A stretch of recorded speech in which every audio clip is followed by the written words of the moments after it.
अस्सलाम वालेकुम जी। Welcome back to my channel. Hopefully सब ठीक होंगे। आज हम करेंगे तवे को क्लीन, और हर छोटी से छोटी जो चीज़ है ना उसकी क्लीनिंग जो है ना वो भी बहुत ज़रूरी होती है। और इस तरह से तवे पे तो आपको पता है कि डेली हम लोग 2 से 3 टाइम रोटी तो बनती बनती है। और ये है कि भाई ये जो अगर इसकी भी क्लीनिंग ना करेंगे, इसके ऊपर जो लेयर सी आ जाती है और फिर इसकी वजह से ना फिर रोटी जलना भी शुरू हो जाती है, जो कि सही नहीं बनती। तो आज मैं इसको साफ़ करने लगी थी।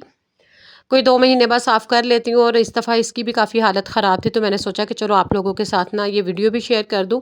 इसको बहुत ही सिंपल है, और वैसे अगर हम इसको डायरेक्ट साफ़ करें ना इतनी जल्दी साफ़ नहीं होता, लेकिन आपने क्या करना है, इस तरीके से करेंगे ना तो फटाफट से ये साफ़ हो जाता है। बिल्कुल 5 से 10 मिनट लगते हैं, कोई इतना टाइम नहीं लगता। आपने क्या करना है, सिंपल है, 2 तरीके बताऊँगी। एक तरीका जो है ना वो तो आप लोगों के साथ शेयर करूँगी, और दूसरा तरीका जो है वो आगे चल के वो भी बताती हूँ। अच्छा, सबसे पहले आपने क्या करना है कि भाई तेज़ आंच कर लेनी है चूल्हे की, और 5 मिनट के लिए जो है ना तवे को उसके ऊपर रखना है, 4 से 5 मिनट। और जब ये 3 मिनट में गर्म होना शुरू हो जाए ना, तो फ्लेम जो है ना ज़रा दरमियानी कर देनी है। और इसके ऊपर हमने छिड़कना है ये नमक, ठीक है। नमक को सारा हमने फैला देना है, जो जितनी इसमें चिकनाई वगैरह होती है ना वो नमक में एब्जॉल्व हो जाती है। और इसकी क्लीनिंग ना, नमक वैसे भी जो है वो क्लीनिंग में बड़ा अच्छा जो है अपना रिज़ल्ट दिखाता है।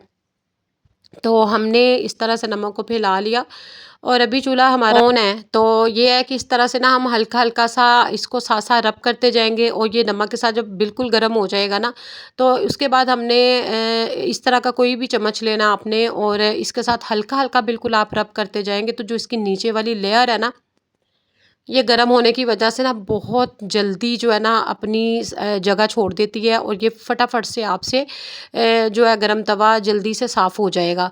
तो इसका इतना टेंशन नहीं है। और ये नमक के साथ, और उसके अलावा मैंने ना 2-4 जगहों पर देखा था वाइट विनेगर और नींबू के साथ भी रिज़ल्ट। तो मैंने सोचा कि चलो आज इसके साथ भी तवा साफ़ इस तरह से कर लेते हैं। तो बाकी ये है कि आपने अगर सिंपल गर्म तवा करके ना, और मैं वैसे इसी तरह से ज़्यादा करती थी कि गरम तवा खाली कर लिया और उसमें इस तरह से नमक फैला लिया, साथ साथ आपने चम्मच के साथ इसको हल्का हल्का रब करते जाना। जितनी इसकी एक्स्ट्रा जो लेयर है ना तवे की, वो जो है वो आराम से इजीली उतर जाएगी, और आपका तवा बिल्कुल नीट एंड क्लीन हो जाएगा। इसको ना सिर्फ आपने ये सीधी वाली साइड से इस तरह से साफ़ कर ले, जब गरम ज़्यादा हुआ होगा ना, तो जो दूसरी साइड है ना इसकी पीछे वाली साइड, तो उसको भी इसी तरह से चम्मच के साथ साफ़ करते जाएंगे, तो तवा बिल्कुल नीट एंड क्लीन हो जाएगा। उसके बाद आपने स्टील वूल की जो जाली होती है बर्तन वॉश करने वाली, उसके साथ ना इसको हल्का हल्का रगड़ना है, रब करते जाना है। चाहे आप डिश वॉश लिक्विड ले लें या साबुन जिससे बर्तन वॉश करते हैं, तो वो बहुत ही अच्छी तरह से जो है ये तवा आपका साफ़ हो जाएगा। पता है क्या, अगर इसको साफ़ ना करें तो ये इसको हम निगलेक्ट नहीं कर सकते तवे की क्लीनिंग को। अगर हम साफ़ नहीं करें, रोटी तो बनती है, लेकिन आप भी नोटिस किया होगा सबने कि फिर रोटी ना जल्दी जलना शुरू हो जाती है, और तवा जो है वो भी जलना शुरू हो जाता है, धुआं ज़्यादा उठना शुरू हो जाता है, जिसकी वजह से जो रोटी भी सही नहीं बनती।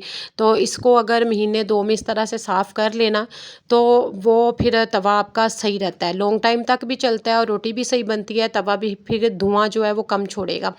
उसके बाद ये है कि यहाँ पर वाइट विनेगर यानी कि सफ़ेद सिरका, नींबू और मीठा सोडा, ठीक है। तो ये चीज़ें डाल के, थोड़ा सा डिश वॉश लिक्विड डाल के, इस जाली की मदद से ना इसको रगड़ेंगे तो बिल्कुल नीट एंड क्लीन हो जाएगा। जो इसकी एक्स्ट्रा लेयर थी, वो फिर ये होता है कि रोटी के दौरान या बाद में जितनी दफ़ा धो के वो पिघले ना या उतरे ना।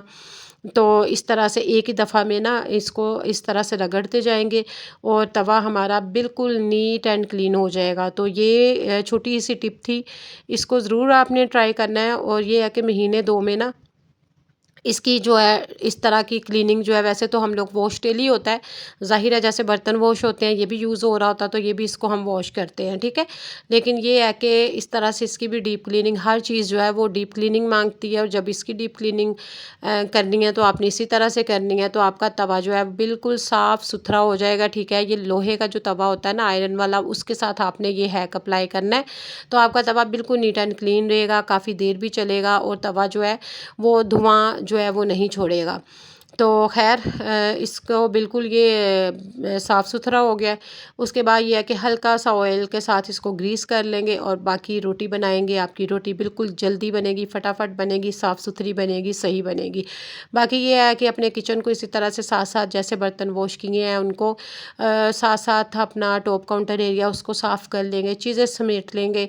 तो आपको फिर ना आपका किचन भी नीट एंड क्लीन मिलेगा, आपको ज़हनी तौर पे सुकून भी होता है। तो छोटे-छोटे यही जो काम है हम लोग करते हैं ना, सुबह से बर्तन भरी जाएँ तो फिर रात को फिर सुस्ती भी पड़ जाती है। दुआ में याद रखिएगा। Take care. अल्लाह हाफ़िज़।